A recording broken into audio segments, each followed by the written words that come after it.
それ旦那さんが口で言っただけじゃリアリティがないってね、僕いつも思ってるんですよね。今日はちゃんと妻に皆さんの前で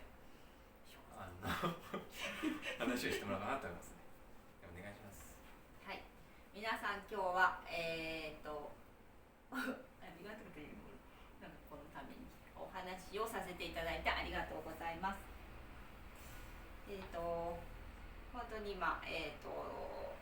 人というか社長の西森が話したように私はだから離婚したいとか言ってたんですね。なのでもしもこの倫理法人会さんとの出会いがなかったら私はここにいなかったかもしれないです。本当に生まれ変わらせていただいてありがとうございます。マリコさんありがとう。はい、そして本日ね